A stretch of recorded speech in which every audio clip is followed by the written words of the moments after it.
democratic values and vice versa, and we could all come together to hear out each other's ideas, because all the ideas make sense. So that's just very important. We don't do that enough in today's world. Next Gen is just a great opportunity to do so. Anybody want to react to that? Yeah? Sure. Yeah, what's your name? My name is Mark. Go ahead. Just to build on Zarwan's point, I think that Next Gen Politics is one of those groups that just does something that is considered unconventional, and that is that we examine the whole truth and not just something that that people deliberately tell us is true, and we just blindly follow it and say that it's true. We actually examine and just deliberate and determine, like, what are the factors that go into these proposed policies that affect these issues? What are the circumstances that we should consider when we're discussing policies?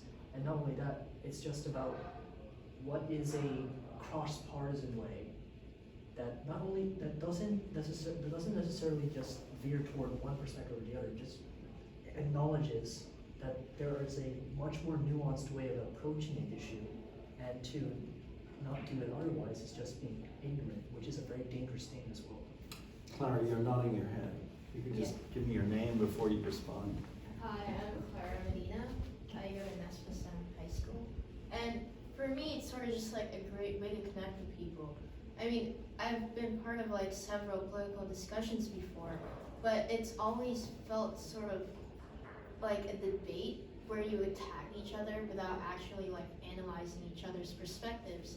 And I feel like what Next Gen has done for me is it's given me the space to sort of like understand other perspectives and to learn more about why things are the way they are.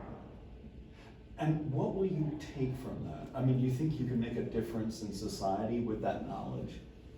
Yeah, definitely. I feel like I get to understand where people are coming from, and I get to make decisions that, like, well, if I ever go into politics in the future, I get to make decisions that benefit the the entire world as a whole, and to sort of like understanding the roots of like the community's problems, I get to know how to improve those communities and what I can do for them in the future. Yeah, Frank. Yeah, so my name is Frank Yang. I go to Stuyvesant High School. And I think what's really important about this discussion is when we're talking about, youth engagement in politics, a lot of people think about, the protests in the streets, right? What you associate with youth is sort of this very passionate action, right? That we storm out, we raise our signs, and we get the whole world to listen to us. But what a lot of us, the youth and a lot of people don't understand is that, if you want to get actual change done, it's not just about screaming like a baby, in the streets. And that certainly helps towards the effort, but this is sort of behind the scenes discussion about how we actually get change done, right?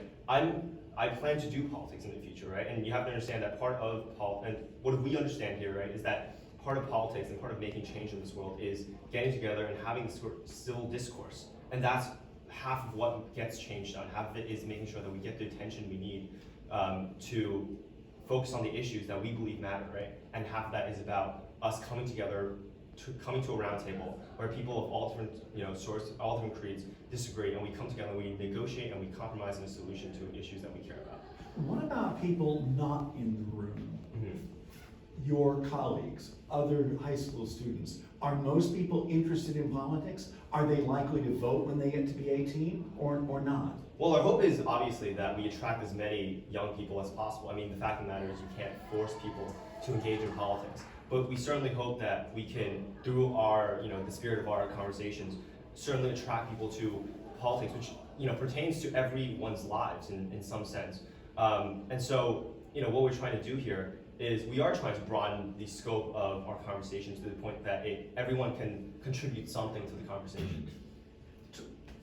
Tamar, what's your view about the importance of voting? Voting, I think that it's really important. It gives people the opportunity to say who they want in office, who they want to be able to make change. And one of the things I feel as friends that, change is really important.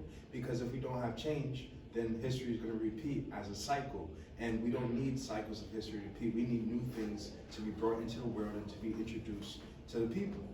A lot of people of my age are kind of depressed about the state of things right now. they feel like the world's going to hell, or that there isn't much hope for constructive change. You are a heck of a lot younger. What do you think? Well, I think that the young people, now the upcoming generations are more involved in having a better understanding, because me growing up, I didn't have a better understanding. I didn't, really know too much about politics, but now as the individual I am now, I understand the importance of politics, what actions need to be taken and what needs to be done. Because if people don't take a stand and you just talk about it, actions speak louder than words. So you need to by making a change, you need to put things in effect and make things happen as a whole. And what does this group do for you that you didn't have already? Well, Next Generation Politics, what we do is we talk about what can we do that would help benefit the people and, overall the society. Do you think your knowledge will lead to action? Yes, I think so. Sorry. Yeah, this is Yeah, Olivia again. Something that really scares me though is the increase in toxic partisanship in our society, the tribalism that's gripping our nation at this time, and also the influx of both quote unquote fake news and real news that's overwhelming our generation. And will it lead to more engagement? No, I think a lot of people kind of take a pause. They push it all away because they're overwhelmed and they're a little bit scared. So I think that's also something that Next Generation Politics does an incredible job with, is giving us the time and the space to really digest all of this and to look at it from different perspectives, so the biases in our own lives don't kind of inhibit our ability to think freely. Mark again. One of the biggest things heading into this year was that I really wanted one of my classmates at my school to go to Next Generation Politics, not just because I felt as though he would be very interested because of political discussion, but because I think that, and this relates to one of the biggest things that I think is like the corest value. I don't think corest is a word, but the core, the fundamental value of the Next Generation Politics is that it acknowledges. And this is something that I felt as though my classmate, I won't name him for his sake, but the point is that I strongly encouraged him to come to Next Generation Politics because it does something that I felt as though, and he attested to it, was something that he couldn't really get from his school community. Which was acknowledgement, because he felt as though that his views made him isolated from the rest of his community, and he didn't want to put himself out there because he was afraid that he would become a target because of his beliefs. And that's something that he asked me directly when he was considering Next Generation Politics. Like, will I experience the same exact kind of treatment in this kind of experience? And I told him no. And I'll be damned if that actually would happen. Like the day that Next Generation Politics does that is the day that pigs fly. Honestly. So this may sound like a weird question, but and maybe you don't want to answer it, but what's been the most annoying thing? Has there been a moment when you went, oh my God, that person said something totally idiotic, I couldn't disagree more? Here? Yeah, here or at school. Oh. Yeah. I mean, in my own school, and I'd say this doesn't pertain to NGP, which is why I love it so much. I'm sorry if that didn't totally work, is school, especially mine, but I think a lot of liberal leaning institutions in New York are starting to teach students what to think and not how to think.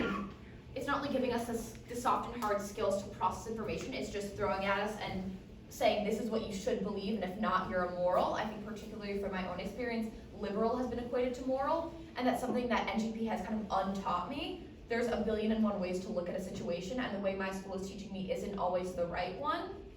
And something that's really upset me in the learning environment today. Anybody else want to react to what Olivia said?